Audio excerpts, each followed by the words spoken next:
Hello friends and welcome to your own channel. दोस्तों, आज के वीडियो में हम बात करने वाले हैं पर्सनल फाइनेंस की।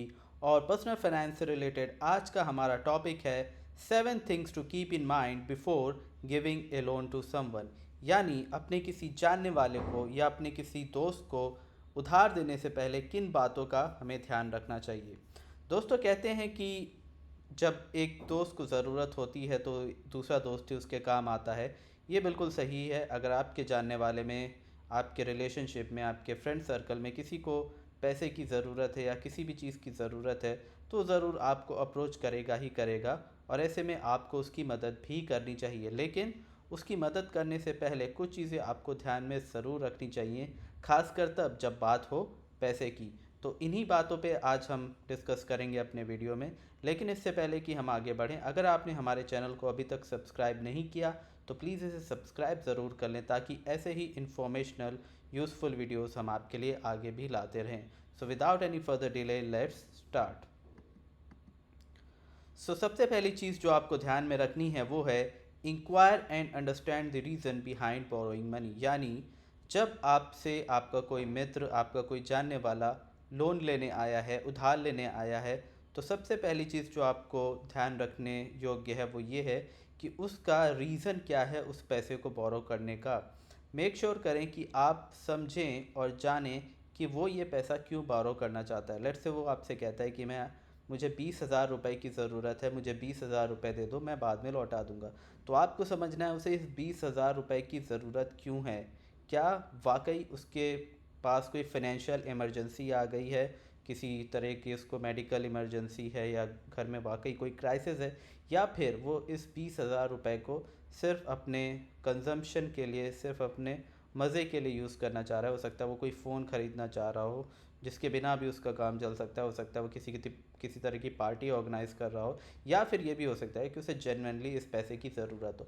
तो आपको सबसे पहले इंश्योर करना है कि उसका मोटिव, उसका रीज़न क्या है इस पैसों को बोरो करने का। और उसे ये पैसे देने के बारे में आपको सिर्फ तभी सोचना है जब आप खुद ये इंश्योर हो जाएं कि वो जो उसका रीज़न है, उसका जो मोटिव है, वो एक जेन्युइन रीज़न, जेन्युइन मोटिव है। उसके पास किसी तरह की फ़ाइनेंशियल इमरजेंसी आई है और उस फाइनेंशियल इमरजेंसी से डील करने के लिए ही वो आपसे पैसे ले रहा है, ना कि अपने किसी मज़े के लिए या कंजम्पशन के लिए।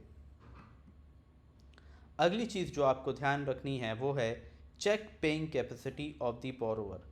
अब आप उसे उधार तो दे देंगे, लेकिन वो आपको उधार तभी लौटा पाएगा जब उसके पास पेइंग कैपेसिटी हो। पेइंग कैपेसिटी का मतलब है कि उसकी जो सेविंग्स हैं, उसकी जो इनकम है, वो आखिरकार कितनी हैं। लेट्स से वो आपका कोई फ्रेंड है जो महीने में 20,000 रुपये कमाता है और वो आपसे डिमांड करता है 50,000 रुपये लोन की। अब अगर हम देखें उसकी इनकम के अकॉर्डिंग, अगर वो हर महीने जो कमा रहा है और आपको सारा का सारा पैसा देता है, तो भी उसको 3 महीने लगेंगे लौटाने में।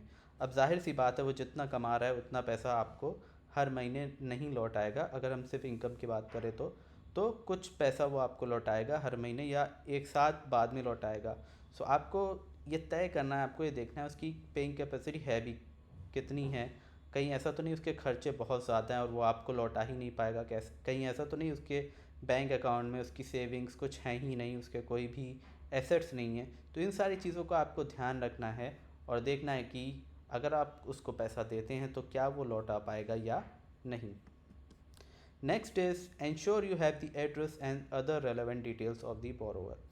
जब भी आप किसी को उधार दे रहे हैं, लोन दे रहे हैं, आपको ये इंश्योर करना बहुत ज़रूरी है कि आपके पास उसके डिटेल्स हों, खासकर कि एड्रेस और मोबाइल नंबर, और उसके किसी जानने वाले को आप भी जानते हों। अब लेट से आपका एक दोस्त है, उसने आपसे उधार लिया, कुछ टाइम बाद उसने ऑफिस, आपके वो ऑफिस में काम करता है, कुछ टाइम बाद उसने ऑफिस आना बंद कर दिया। आप उसे कॉल करते हैं, फ़ोन स्विच ऑफ जा रहा है। अब ऐसे में आप क्या करेंगे, आप उसके घर जा सकते हैं, लेकिन घर तभी जा सकते हैं जब आपके पास उसका एड्रेस हो, या अगर वो फ़ोन नहीं उठा रहा है तो आप किसी दूसरे नंबर पे कॉल कर सकते हैं जो उसके किसी फैमिली मेम्बर का हो। लेकिन वो भी आप तब कर सकते हैं जब आपके पास एक उसका ऑल्टरनेट नंबर हो। तो यह आपको ज़रूर इंश्योर करना है कि आप उसी व्यक्ति को, उसी शख्स को उधार या लोन दें जो कि आपके जानकारी में है, जिसके आपके पास रेलेवेंट डिटेल्स हैं, खास करके उसका एड्रेस जो है, उसके अदर कॉन्टैक्ट नंबर्स हैं, उसके किसी फैमिली मेम्बर का आपके पास कॉन्टैक्ट नंबर होना ज़रूरी है, ताकि इन केस अगर उसकी तरफ से कोई डिफ़ॉल्ट होता है तो आप उसको ट्रैक कर सकें। Next is discuss regarding repayment terms. अब अगर आप किसी को लोन दे रहे हैं तो उससे पहले आपको ये भी इंश्योर करना ज़रूरी है कि आप उससे रीपेमेंट टर्म्स के बारे में बात कर लें, यानी अगर वो आपसे उधार ले रहा है तो इस उधार को कब तक चुका पाएगा, क्या वो एक लमसम में आपको ये अमाउंट रिटर्न करने वाला है या फिर वो छोटी छोटी किश्त में आपको ये अमाउंट रिटर्न करने वाला है और कितने समय के बाद करने वाला है या कितने समय में करने वाला है। तो ये सारी चर्चा आप पहले से ही कर लें, ताकि बाद में इन चीज़ों को लेके किसी भी तरह का कोई कन्फ्यूजन ना आपके मन में हो ना आपके उस दोस्त के मन में हो जो आपसे लोन ले रहा है। Next is only lend the amount you can afford to lose. अब यहाँ पे एक बात आपको बहुत ध्यान रखनी है कि जब भी आप किसी को लोन देते हो तो डिफ़ॉल्ट का रिस्क हमेशा ही रहता है। हो सकता है आप किसी को पैसे दो और वो आपको रिटर्न ना कर पाए, ऐसे में जो आपकी उससे लड़ाई होगी वो तो होगी, या फिर हो सकता है वो कहीं चला जाए, आप उसे ट्रैक भी नहीं कर पा रहे हो। तो अगर आपका नुकसान हो रहा है तो आपको इंश्योर करना है वो नुकसान इतना ही हो जितना कि अफोर्ड कर सकते हो। तो अगर आपको लग रहा है कि आपके लिए 20,000 रुपये 30,000 रुपये बहुत ज़्यादा हैं, आपसे वो इतना लोन मांग रहा है, आप नहीं दे सकते हो, तो उसको उतना ही लोन दें जितना कि आपको लगता है कि अगर वो लोन आपको वापस उसका अमाउंट ना भी मिले तो भी आपके ऊपर इतना कोई ख़ास फाइनेंशियल इम्पैक्ट ना आए। Next is better to involve a third party. बहुत ही ज़रूरी है कि जब आप किसी को लोन दे रहे हो तो आप किसी एक थर्ड पार्टी को भी इन्वॉल्व करो अपने साथ, किसी एक जानने वाले को, जो आपका कोई कॉमन फ्रेंड है, आपका कोई कॉमन कलीग है, उसको आप इन्वॉल्व कर सकते हैं। और जब आप उसे लोन दे रहे हैं तो उसको एक किस्म का गारंटर बना सकते हैं, ताकि इन केस अगर आपका जो फ्रेंड है या जानने वाला है वो कल को डिफ़ॉल्ट करे तो आपके पास एटलीस्ट एक प्रूफ होना चाहिए, किसी एक का आपके पास गारंटी होनी चाहिए कि हाँ, इसकी मौजूदगी में आपने इसको लोन दिया था। Next is ensure view follow up. जब आप किसी को एक बार लोन दे देते हैं, उसने आपको कमिट कर दिया है वो इतने समय बाद आपको लौटा देगा, तो जितना उसने टाइम दिया है तब तक आपको फॉलो अप करने की ज़रूरत नहीं है। लेकिन एक बार वो टाइम लिमिट क्रॉस हो जाती है और आपका वो लोन रिटर्न नहीं करता है उस टाइम लिमिट के बाद, देन आपको इंश्योर करना है आप खुद से फॉलो अप करो। बिकॉज अगर आप खुद से ये टॉपिक को रेज़ नहीं करोगे तो ज़्यादातर चांसेस यही हैं आपका फ्रेंड भी इस टॉपिक को रेज़ नहीं करेगा, वो आपको कोई फॉलो अप नहीं देगा।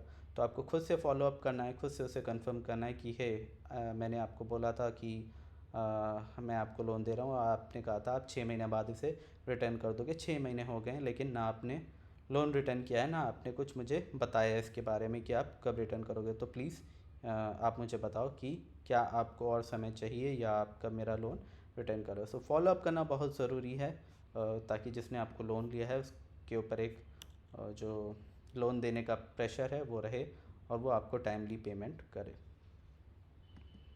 Okay, so that was the video. That were all the topics that we had to cover today. Hope आज का वीडियो हमारा आपको अच्छा लगा होगा। अगर अच्छा लगा है तो प्लीज़ हमारे इस वीडियो को लाइक कर ज़रूर करें और हमारे चैनल को सब्सक्राइब करें। कमेंट सेक्शन में हमें लिख के बताएं कि आपको हमारे वीडियोस कैसे लगते हैं, क्या हमारे वीडियोस आपके लिए यूज़फुल हैं, क्या उनसे आपको कोई वैल्यू मिल रही है। I will see you again in the next video. Till then it's good bye. Thank you so much.